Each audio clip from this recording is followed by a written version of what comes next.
This Family Life News podcast is made possible by the support of listeners like you. It's the Noon Report from Family Life, bringing a Christian worldview to what's happening in New York, Pennsylvania, across the country, and around the world. Weather with Kevin Williams, plus special features and reports with the Family Life News team. Now, here's what's happening. Joblessness in America. Good Friday afternoon. Welcome aboard. The much-anticipated April jobs report went public today, and it was a good one. Despite concern about the impact the Trump tariffs are having on the economy, the Labor Department says 177,000 new jobs were added to payrolls last month. That's 40,000 more than what Wall Street was expecting. The overall unemployment rate remains unchanged at 4.2%. Starting next week, we'll need real ID to enter federal buildings or board airplanes. And airport officials are starting to get nervous. The TSA says about 1 in every 5 flyers is showing up without a compliant ID, meaning they could be in for major travel troubles when the real ID requirements kick in on Wednesday. Aviation consultant Chris Van Cleve in the first leadership shakeup of his second term. President Trump's removed Mike Waltz as national security advisor and will nominate him instead to serve as UN ambassador. Vice President J.D. Vance. Donald Trump has fired a lot of people. He doesn't give them Senate-confirmed appointments afterwards. What he thinks is that Mike Waltz is going to better serve the administration, most importantly, the American people in that role. The White House says Waltz did not adequately vet National Security Council personnel. He was also involved in that Signal app chat about Houthi rebels in which a journalist was mistakenly added. Citing bias in news reporting, the president is cutting federal funding to public media, both NPR and PBS. Reporter Jennifer Kuiper says local stations will feel it the most. NPR CEO has recently said that 1% of their budget comes from the federal government, but adds that it would be a big hit for affiliate stations, which get about $100 million of the just over $121 million that goes to public radio every year. Media critic Joe Concha supports the cuts. He says objectivity has gone out the window when it comes to news coverage and the public media. It wasn't always this way, by the way. 72% of Americans trusted the media back in 1976. Now, the media is as trusted as gas station sushi. Concha says the overwhelming majority of journalists who make up the mainstream media identify as liberal. According to the Media Research Center, 3/4 of Americans believe the news coverage is biased. The Department of Health and Human Services is investing $500 million toward the development of a universal flu vaccine. Scientists hope to create a shot that'll work to protect you against a variety of flu strains, including the bird flu and possibly COVID. Communist China trying to rewrite the history books when it comes to COVID. It's suggested the pandemic may have originated here and blames us for not doing more to combat the virus. Hogwash, says Dr. Jay Bhattacharya, director of the National Institutes of Health. The Chinese lab in Wuhan conducted some mad science experiments, and that experiment went astray. It leaked and caused the havoc that we faced for years. And for China to now turn around and say, well, the U.S. is to blame, it's ridiculous. It's absolutely ridiculous. The CIA is confident COVID leaked out of a lab in Wuhan, China 6 years ago, and that's what caused the world to catch COVID. China is said to be contemplating trade talks with us after being slapped with tough new tariffs by the Trump administration. President Donald Trump said this week he believes there was a good chance of making a deal with China. He's repeatedly claimed that China has reached out for talks on the tariffs. The BBC's Laura Westbrook, a federal judge, has ruled the Trump White House cannot use the Alien Enemies Act to deport suspected Venezuelan gang members. That judge says the 18th century wartime law makes no reference to organized armed groups, so the deportations are unlawful. The state of Florida is going after illegal immigrants. These are people that should have never been in our country. Governor Ron DeSantis announcing the arrests were part of a law enforcement crackdown known as Operation Tidal Wave. Florida state agencies assisted federal authorities to arrest over 1,100 illegal aliens across the state. It was the largest roundup of illegal immigrants ever in Florida. The Texas House House has passed a bill to ban the use of social media by minors. If approved, social media users of all ages would have to verify their age in order to access online material. Republican Representative Jared Patterson supports the bill. We are going to wake up at some point in this country and realize what we have done to an entire generation of kids that are on this highly addictive product called social media. The measure now moves to the Texas State Senate for consideration. The FAA wants military-trained controllers to enter its diminished civilian workforce. Transportation Secretary Sean Duffy. We're about 3,000 air traffic controllers short right now. Now, we do have enough controllers to control the airspace.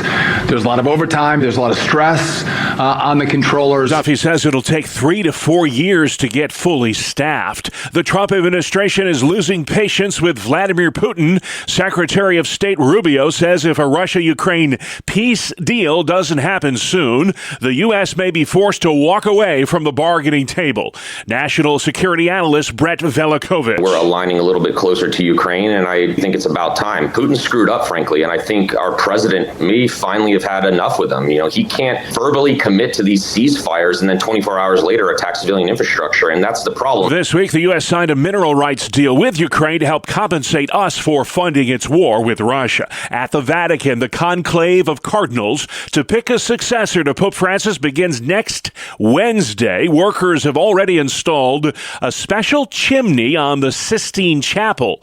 That chimney will signal to the world when a new pope is chosen by billowing up puffs of white smoke, which are made from burning those secret ballots. President Trump delivered the commencement address last night at the University of Alabama. Congratulations to the class of 2025. Roll Tide. Roll Tide. The president told the graduates at the Coleman Coliseum in Tuscaloosa. In Alabama, you fight, fight, fight, and you win, win, win. That's what you know how to do.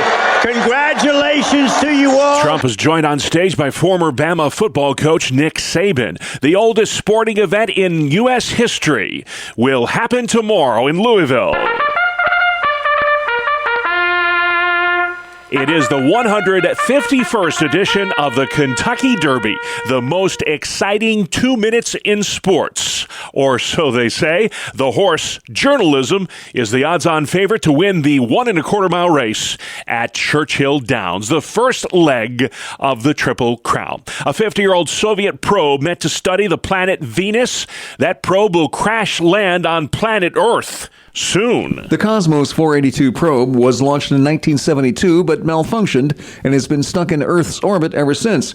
The dead spacecraft, which is around the size of a car, was built to survive the hottest planet in our solar system and might survive re-entry to Earth. Scientists say the chance that it hits a person is about 1 in 10,000. It's on track for re-entry sometime between May 7th and the 13th. I'm Mark Mayfield. All right, thank you, Mark. Still to come on the Noon Report. Massive fire in downtown Buffalo. Deal or no deal in Albany. And helping out after the storm. Good afternoon. I'm Kevin Williams. Wishing I had better weekend weather news. I'll share it, though, nevertheless, coming up in the forecast, coming up in 10 minutes. Yes, you will. Can't wait for that. Thank you, Kevin. Let's check the stories making news where you live next. Still no official budget deal in Albany. Foundation aid funding is holding up the 1 month late New York State budget. Now, earlier this week, we had announced that state lawmakers had reached a deal with the governor on a spending plan. Apparently, there's more deal making to do. Foundation aid, by the way, is the formula by which state money for school districts is doled out. So it's a very important component to the budget. More than 100 firefighters spent hours yesterday battling a massive 4-alarm fire in downtown Buffalo. All companies operating at 36 Church Street. You are to get out of the building. The blaze broke out at a law firm near several historic downtown buildings. Fire moved from the second to the third to the roof. It was bizarre. So I was a bit uneasy, it was just shaken up. It's a historic and beautiful building.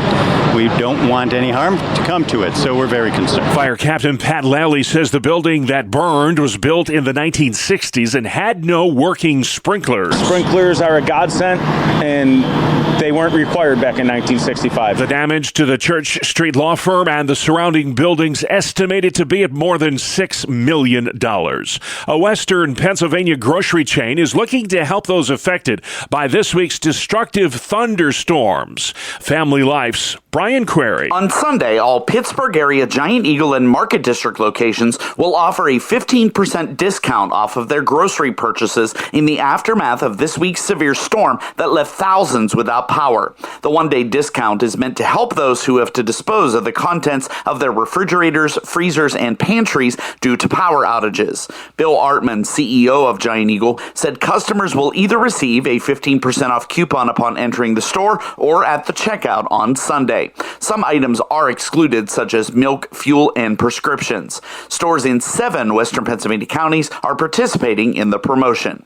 Brian Query, Family Life News. Thank you, Brian. The boys lacrosse coach at West Hill High School in Syracuse is apologizing for the actions of some of his players. A highly publicized hazing incident last week has cost that team the rest of their season. Aaron Cahill says his heart breaks for the hazing victims and that no one should have to endure such abuse. Rachel De Niro is a sociologist at Lemoyne College in Syracuse. Anyone at any age is going to be incredibly traumatized by something like that. De Niro says, unfortunately, hazing rituals happen way too often in high school sports. We live in a culture that normalizes a lot of the behaviors that happen in hazing environments. So the idea of tolerating small levels of negative treatment is something that's a part of our culture. She says victims of hazing often become perpetrators themselves, and that's what makes this story so tragic. 11 players at West Hill High now facing criminal charges. Highway traffic fatalities are down in Pennsylvania. In fact, the numbers for last year were the second lowest on record, and that dates back all the way to 1928, going back a ways. PennDOT Secretary Mike Carroll says driver behavior is the leading factor in about 83% of all highway crashes. He adds these new numbers prove that driver behavior is improving in the Commonwealth. Way to go, Pennsylvania. Sports news next. We call it the 2-minute drill right here on the Family Life Noon Report. Good afternoon, I'm Randy Snavely. Bob, the Knicks are going to the Eastern Conference Finals after holding off the Detroit Pistons 116-113. Jalen Brunson, a huge night for New York, pouring in 40 points, and he also scored the game-winning three-point shot in the final seconds. So it's bring on the Celtics. Denver could not seal the deal against the LA Clippers. The Clips forced a Game 7 with a 111-105 victory. They had a well-balanced scoring attack.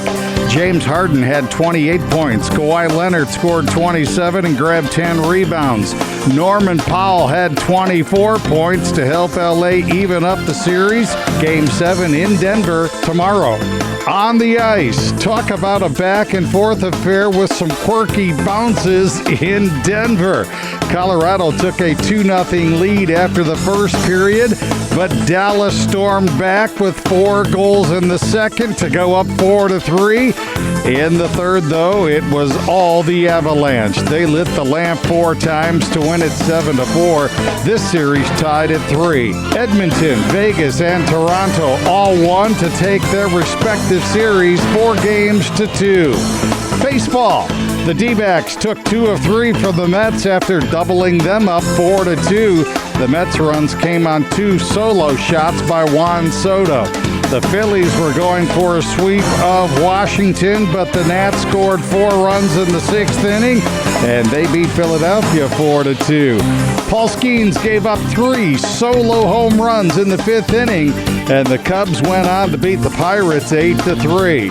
And the first leg of the Triple Crown will be tomorrow at Churchill Downs. Journalism, the favorite to win the Kentucky Derby. That is a look at sports. All right, thank you very much, Randy. And still to come on the Noon Report, a Friday edition. Wet weekend, says Kevin Williams. The Capitol Connection crew all ready to talk politics from New York and Pennsylvania. And at the end of today's broadcast, rescued twice from the same mountain. How'd that happen? We'll talk about it after this. Welcome to Breakpoint, a daily look at an ever-changing culture through the lens of unchanging truth. For the Colson Center, I'm John Stonestreet. Well, even as the American marriage rate has steadily declined, the cohabitation rate has steadily grown. According to a 2019 Pew Research study, more Americans have cohabitated at some point in their lives than have been married.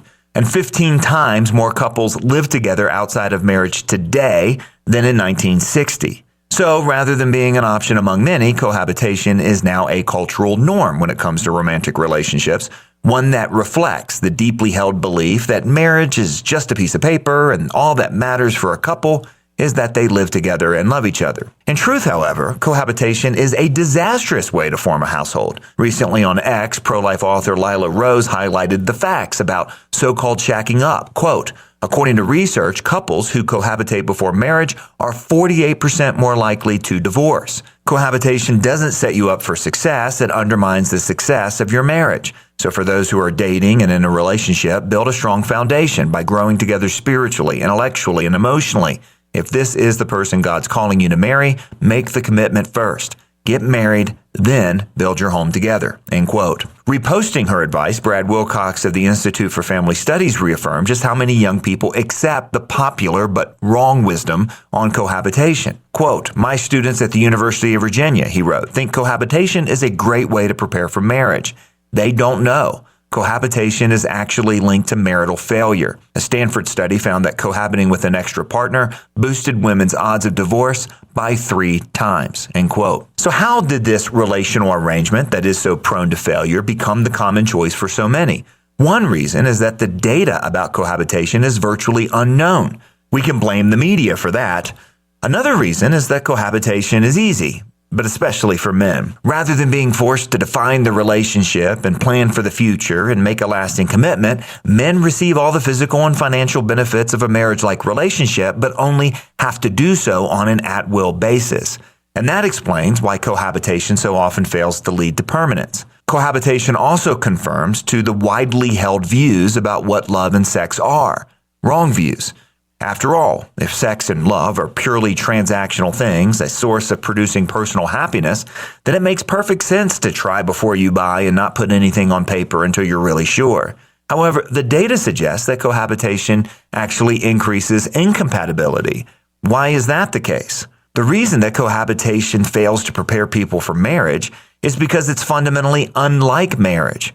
As Wilcox explained, cohabitation causes partners to, and I quote here, adopt a less committed view of marriage, and that this low commitment mentality makes them more vulnerable to marital dissolution when times get tough.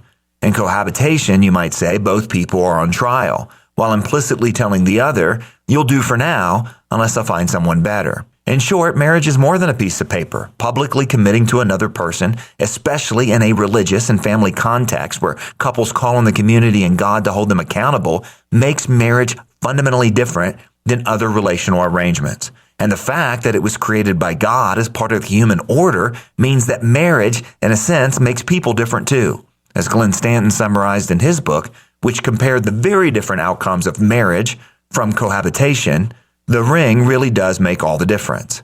The church can help. In fact, it must, because the truth about marriage and cohabitation really does need to get out there. For the Colson Center, I'm John Stonestreet with Breakpoint.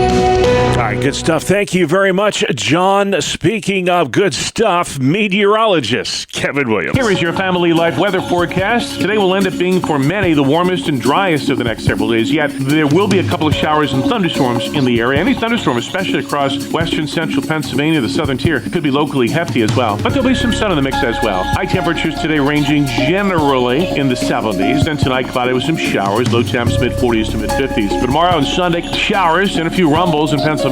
Weekend high temperatures generally 50s and low 60s in New York, 60s and low 70s in Pennsylvania. All right, sounds like an umbrellas up sort of weekend on the way. Thank you, Kevin. It's Friday, folks. Congratulations, you've made it. It is the 2nd of May, and you're listening to the Noon Report on Family Life.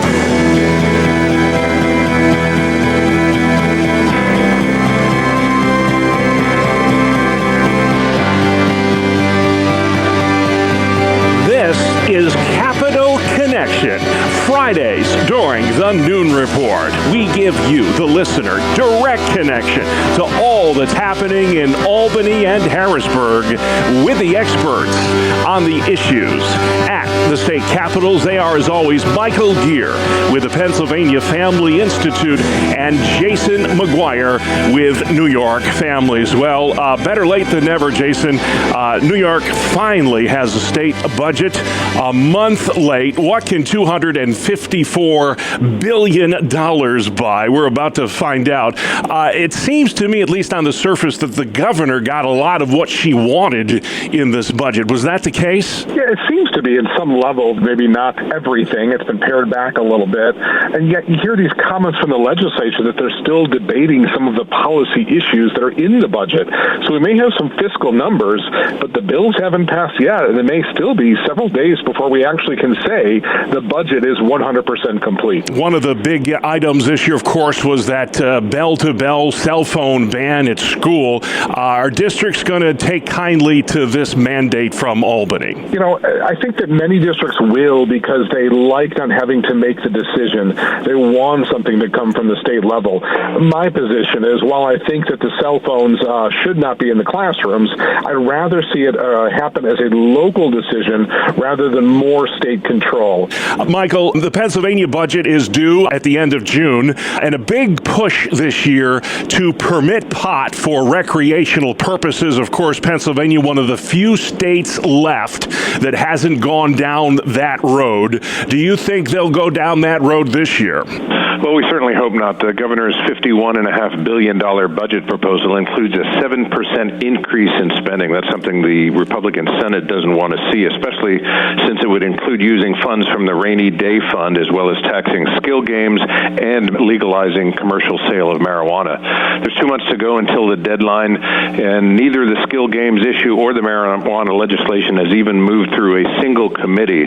So we're hopeful that logjam is going to continue and that this budget can pass without the legalization of so-called recreational marijuana. Yeah, I have a follow-up for you as well. I know years ago, then Governor Rendell promised tax relief after casino gambling was legalized. There's a number of states that have promised property tax relief if they would only open the door to recreational marijuana. And the states that have done that, have we seen those savings realized? No, we haven't. The state of Colorado, for example, which was one of the first to legalize recreational marijuana, a study that was done by the Centennial Institute indicates that for every dollar in taxes raised, it costs society and taxpayers $4.50. So it doesn't add up. Jason, a big story this week, of course. For a decade, New York has tried to push doctor-assisted suicide over the finish line. And for a decade, you have been successful in preventing that from happening. This week, the state assembly passed an assisted suicide bill. Do you think this is the year that becomes law in New York? Well, we've been saying it gets more difficult every year as the culture moves away from Christian worldview. It has a harder and harder time understanding why we're so opposed to the notion of assisted suicide. We believe that all life comes from God. He is the giver and taker of it. But even with faith arguments aside, there are reasons to oppose assisted suicide. That's why it was opposed by every single Republican in the assembly this week, and 20 Democrats joined them. So it was a strong bipartisan opposition, and we hope to carry that into the Senate and to continue to block assisted suicide from becoming law in the Empire State. Has the governor expressed her opinion on this matter? The governor has been silent on this issue, but she has led some efforts opposing suicide as a general rule, trying to discourage and lower the suicide rates in our state. So it would seem inconsistent that we would encourage suicide for some while opposing it for others. Yeah. Well, there was a big study this week, Michael. For years, Planned Parenthood has been telling us that abortifacients are safer than Tylenol, they say. But this landmark study that you're writing about on your website, and we'll give that at the end of today's program, shows otherwise. It shows just how unsafe these do-it-yourself abortions are. Drugs like mifepristone, which have been in the news so much. Tell us a little bit more what this study uncovered. Yeah, this groundbreaking study released this week by the Ethics and Public Policy Center examined publicly available insurance data on claims filed after women experienced significant adverse reactions to the abortion pill. After reviewing the data of over 850,000 women who had taken the abortion chemicals, it turns out that the complication and adverse reaction rate is 22 times higher than the figures provided by the drug manufacturer. It's shocking, really, that nearly 1 out of 11 women taking mifepristone suffered adverse reactions, including sepsis, severe hemorrhaging, cardiac or pulmonary distress, and more. If Tylenol had that rate, if 1 in 10 people taking Tylenol had that adverse reaction, they'd pull it from the market immediately, and that's what we think should be done with the abortion pill. Yeah, there's a big study, Jason, or the president's health secretary wants to do this study on autism in America. I know a lot of parents deal with autism to varying degrees, and it's such a personal issue, and hopefully we can figure out what's going on. But RFK wants to access private medical records to do this, including records from pharmacies, insurance companies, even smartwatches and fitness trackers. Does this smack of Big Brother tactics to you, Jay? Yeah, I have some concerns anytime you hear government doing these kinds of things. Remember that even if believers see this government as friendly towards them, if we allow certain actions, one day it will be another president, another Pharaoh will arise who may not be so favorable to the Christian community and to American citizens. So we should be careful with things like due process and privacy restrictions. And I think the studies can be done independent of getting the data from some of those sources. I'm excited to hear that RFK is asking certain questions. Those questions need to be asked and answered. Yeah. I just don't want to surrender certain civil liberties to get to that conclusion. Yeah, well, Michael, the shoe company Nike is making news. It's come under fire for wanting to fund a study. Now, Nike says it never did this, but it desired to do this. Wanted to fund a study on child transgender athletes, and the whole purpose was to discover how much medical intervention there needs to be for a boy to fairly compete in girls' sports. Why do you think they're so interested in such research? Well, this alleged funding or the desire to fund this study came to light in a New York Times article about a transgender volleyball player and immediately raised questions like why a sporting goods company would want to even consider funding such a study. Nike's been pretty much silent about it. They kind of deny it, but sort of don't deny it at the same time. But what I would say is that the ideology that a person can be born in the wrong body and that one can change their sex is heavily embedded in certain parts of our culture, in education and in some corporate circles. And my guess is that some mid to higher level progressive at Nike thought it would be a good use of funds to advance that ideology. Yeah. Well, Jason, the U.S. Supreme Court is hearing several high-profile cases this term. This is the time of year when we begin to take notice because those rulings are coming down in just weeks. From religious freedom to school choice, you name it, it's on the docket. Are there any in particular that you're keeping an eye on, and why? You know, we've been looking in recent days at that Mahmoud case that Michael has mentioned in previous programs. We're watching it as well. It has to do with parental rights and whether or not parents have the right to pull their children out of certain forms of instruction in public school. And that's the type of decision that could have far-reaching implications in even blue states like New York. Again, we're expecting rulings on these cases in June, so pay attention, folks. And then finally, yesterday, Michael, we observed the National Day of Prayer. You're hosting a prayer event next week at the state capitol in Harrisburg as well. In what ways do our listeners in Pennsylvania need to be praying for their state and local representatives, as well as the governor and the Commonwealth as a whole? All need our prayer. You know, the event is at our beautiful state capitol on Wednesday, May 7th from 11 till noon, sponsored by our Church Ambassador Network. And yes, our capitol is beautiful, but I've also heard it described sometimes by people who spend time there as a pretty dark place.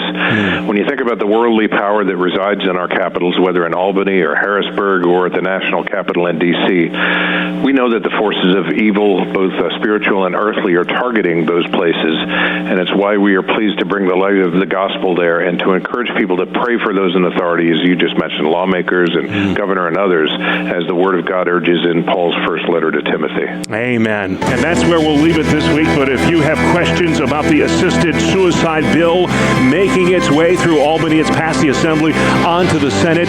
Jason, where can folks reach out and let their voice be heard?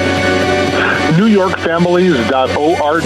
And read all about it, this groundbreaking study on mifepristone and the dangers of abortifacients. Michael, if folks want to learn more, where can they find you? PAFamily.org.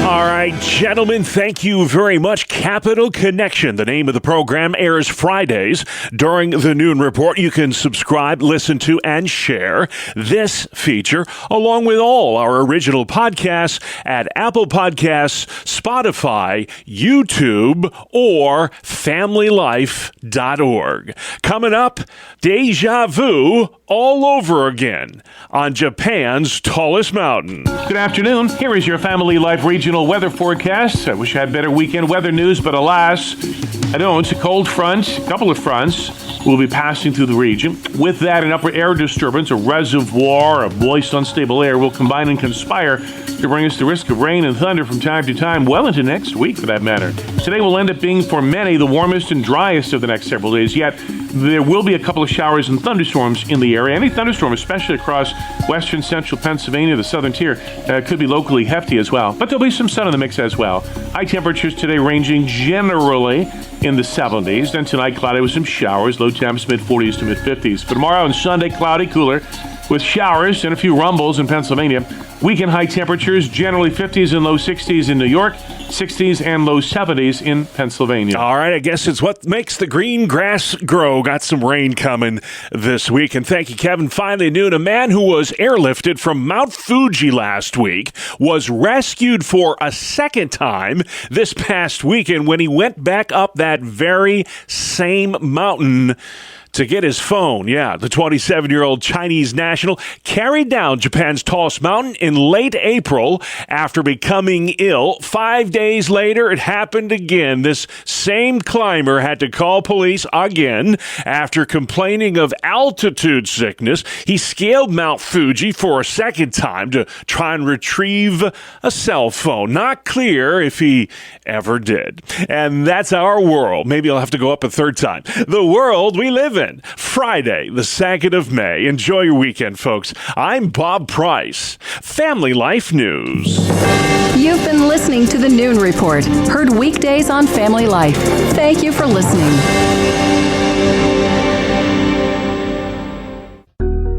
Thank you for listening to this Family Life News podcast. If you've been encouraged by what you've heard, please share it with others and click the subscribe button to automatically receive future episodes. Family Life is a listener-supported ministry. Podcasts like this are made possible by your financial partnership. Find out more at FamilyLife.org.